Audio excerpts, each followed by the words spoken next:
I see a lot of bad ab wheel rollouts in the gym.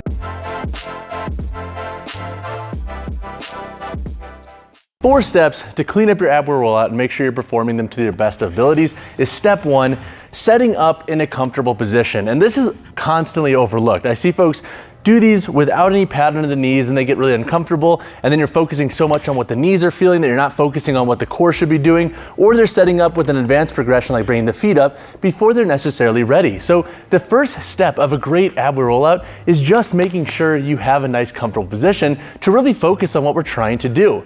The second step to a great ab wheel rollout, is we have our ab wheel here, is through the eccentric and the lengthening portion of rolling that wheel out. We want to think about exhaling and controlling that range of motion and allowing our spine and torso to extend and allowing the lats to lengthen. So in practice, this is going to look like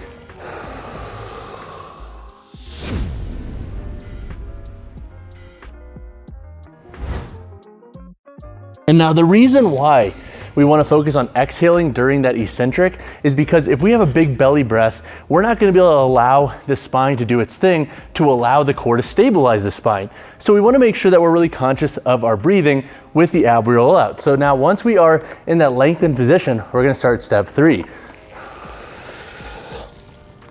In step three, we're going to think about what the core is doing to initiate the concentric. So how many times, or maybe you're guilty of this too, have you seen somebody do an ab wheel rollout like this?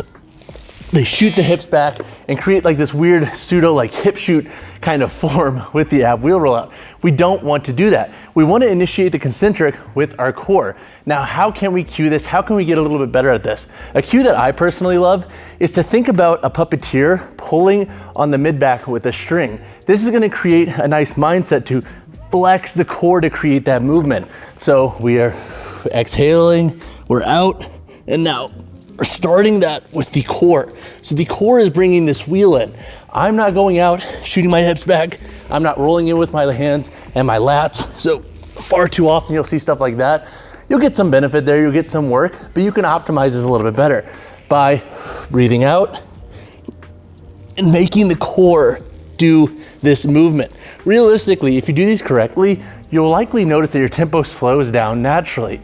Now, the fourth step to doing these fluidly and efficiently is, as you're working through your reps, trying to maintain a nice consistent tempo. So as you start getting fatigued, don't rush reps, don't force reps, slow them down, keep them consistent, or break your sets into cluster sets. There's no shame there, because if you're doing these correctly, you're not gonna be able to fly through reps. So slowing down is my fourth step. So set up nice, step one, roll out nice and slow, exhaling, and then when you bring that wheel in, thinking contract with the core to initiate that wheel movement. And then step four is keeping consistent with those three steps to make sure you're getting the most out of this movement, because a lot of folks are getting suboptimal results with it. All right, so two mistakes to avoid with ab wheel rollouts, and I kind of touched on these in my how-to, is number one, creating the movement through hip flexion versus core flexion. So that means you are rolling out here, you're bringing those hips up and then bringing that wheel in. You'll almost see like this hip and then upper body movement patterning. So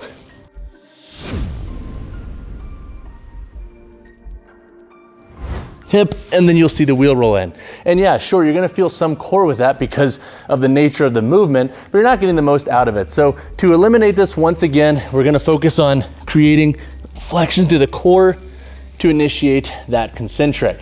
The second mistake that I constantly see folks make is moving way too quickly and using way too much lat. So first mistake is using the hip. And now let's say you are really extending and you're not moving necessarily through the hips. Another mistake though is moving too much through the upper body. So pulling in with your lats and almost doing like this like pseudo cable pull down nature. So going out,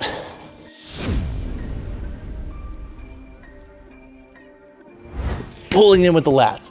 And again, sure, you're gonna feel that in the core, but you're not getting the most of this movement. So two big mistakes is to, one, check your hips, Video yourself. If you see your hips shooting first, you're likely getting a little bit too much hip flexion to create that concentric or bringing in of the wheel. And the second mistake is using too much upper body. All right guys, that wraps up this quick how-to guide on the ab wheel rollout. It can be such an awesome tool. However, there are little things that you're gonna wanna think about as you perform these reps to make sure you're getting the most out of this.